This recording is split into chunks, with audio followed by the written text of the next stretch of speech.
আজকে আমরা বানাতে চলেছি একদম ইউনিক স্বাদের একটি রেসিপি, টমেটো বেগুন কারি। যা টমেটোর টক মিষ্টির স্বাদ আর নরম বেগুনের টেক্সচার যখন একসাথে মেশে তখনই তৈরি হয় স্বাদের এক অদ্ভুত জাদু। কী করে বানালাম এই রেসিপিটি চলুন দেখে নিই। নমস্কার বন্ধুরা, আমি পায়েল, আপনারা দেখছেন পায়েলের পাকশালা ইউটিউব চ্যানেল। প্রথমেই আমরা বেগুনগুলোকে ধুয়ে নিয়ে কেটে নেব। বেগুনের বোটাটাকে বাদ দিয়ে এইভাবে লম্বা করে 4 টুকরো করে নেব।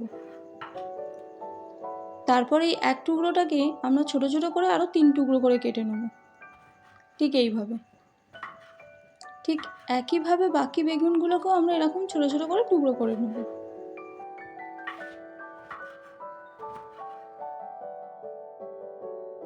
সম্পূর্ণ বেগুনগুলো আমার কাটা হয়ে গেছে।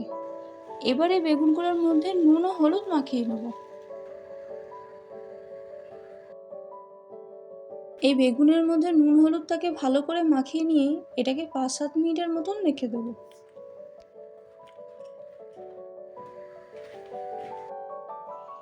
এবার আমরা টমেটোগুলোকে কেটে নিই। আসুন, এই একটা টমেটোকে 4 টুকরো করে এটাকে আমরা 8 টুকরো করে কেটে নেব। এখানে 250 গ্রামের মতন টমেটোকে আমি কেটে নেব। আর বেগুনের পরিমাণ ছিল আমার 500। বেগুনের ঠিক অর্ধেক পরিমাণেরই আমাদের টমেটো লাগবে।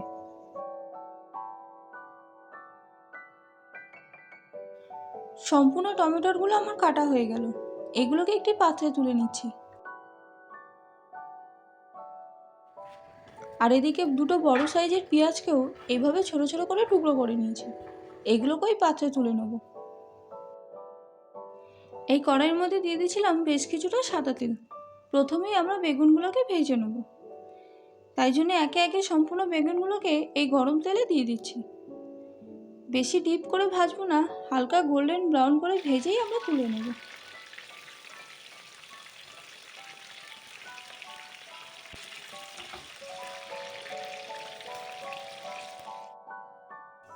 সম্পূর্ণ বেগুনগুলো আমার ভাজা হয়ে গেছে।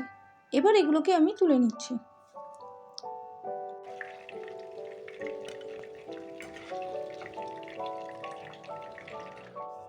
এবারে কড়াই থেকে তেলের পরিমাণটা আমরা একটু কমিয়ে নেব। তারপর ফোড়নের জন্য দেবো 1/2 চামচ গোটা সর্ষে ও 2টো শুকনো লঙ্কা। আপনারা এখানে যে কোনো সর্ষেই দিতে পারেন, আমি এখানে সাদা সর্ষে ব্যবহার করেছি। এবার একটু নাড়াচাড়া করে নিয়েই দিয়ে দেবো আমরা কেটে রাখা সেই পেঁয়াজগুলো। এবারে পেঁয়াজগুলোকে ভালো মতো নাড়াচাড়া করে নরম করে ভেজে নেব। পেঁয়াজ আমাদের নরম হয়ে গেছে। এবার দিয়ে দিচ্ছি রসুন কুচি। এখানে 10 থেকে 12 কোয়ার মতন রসুন আছে। আর দিয়ে দিচ্ছি 1 ইঞ্চির মতন আদা কুচি। এই আদাগুলোকে ঠিক এরকম লম্বা লম্বা করে কুচিয়ে নিয়েছি। এবারে আদা ও রসুনটাকে পেঁয়াজের সাথে ভালো করে মিশিয়ে নিয়ে কষিয়ে নেব। এর কাঁচা গন্ধ আমরা কাটিয়ে নেব।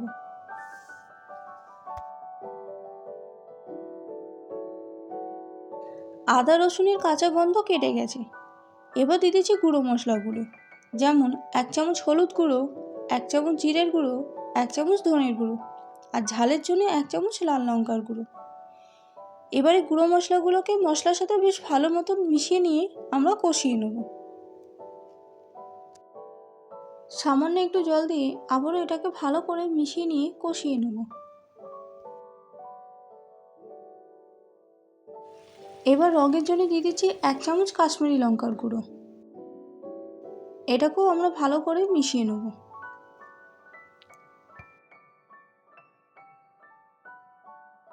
মশলার কাঁচা গন্ধ কেটে গেছে এবং খুব ভালো মতন কষেও গেছে। এবার দিয়ে দেবো কেটে রাখা সেই টমেটোগুলো।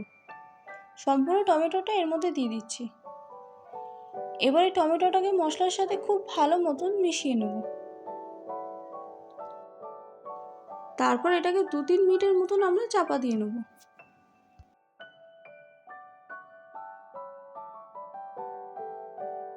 ফিরে এলাম ঠিক 3 মিনিট পর। এই দেখুন, টমেটো আমাদের মজা শুরু করেছে এবং টমেটো থেকে জলও ছেড়ে দিয়েছে। এবার এটাকে ভালো মতো নাড়াচাড়া করেই দিয়ে দেবো পরিমাণ মতো নুন। এই নুনটাকেও আমরা বেশ ভালো মতন মিশিয়ে নেব।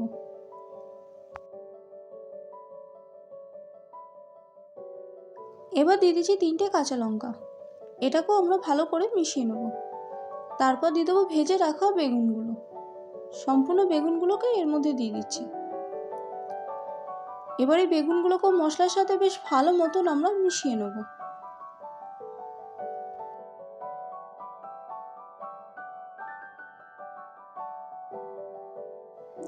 দিয়ে দিচ্ছি হাফ কাপের মতন জল। আবারও এটাকে আমরা নাড়াচাড়া করে নেব। তারপর মিডিয়াম টু লো ফ্লেমে আবারও এটাকে 2-3 মিনিটের মতন চাপা দিয়ে ফুটিয়ে নেব। আবারও ফিরে এলাম ঠিক 3 মিনিট পর। এই দেখুন, টমেটো ও বেগুন খুব ভালো মতন মজে গেছে। যত অবশিষ্ট জলটা ছিল সেটাও শুকিয়ে গেছে। এবার ওপর থেকে ছড়িয়ে দিচ্ছি চিনি 1 চামচ, আর ছড়িয়ে দিচ্ছি ধনেপাতা কুচি। এই ধনেপাতা দেওয়ার ফলে এর স্বাদ আরও 2 গুণ আমাদের বাড়িয়ে তুলবে। এবার এই দুটো উপকরণকে আলতু হাতে আমরা মিশিয়ে নেব। এই রান্নাটা ঠিক এইরকম মাখামাখাই হবে। এটাকে আপনারা গরম ভাত রুটির সাথে পরিবেশন করতে পারেন, খেতে দিব্যি লাগবে। ভিডিওটি কেমন লাগলো অবশ্যই জানিয়েন, আর এই টমেটো বেগুন কারি রেসিপিটা বাড়িতে একবার অবশ্যই ট্রাই করতে পারেন। আবারও দেখাবে আপনাদের সাথে অন্য কোনো রেসিপিতে। ততক্ষণের জন্য আসি, নমস্কার।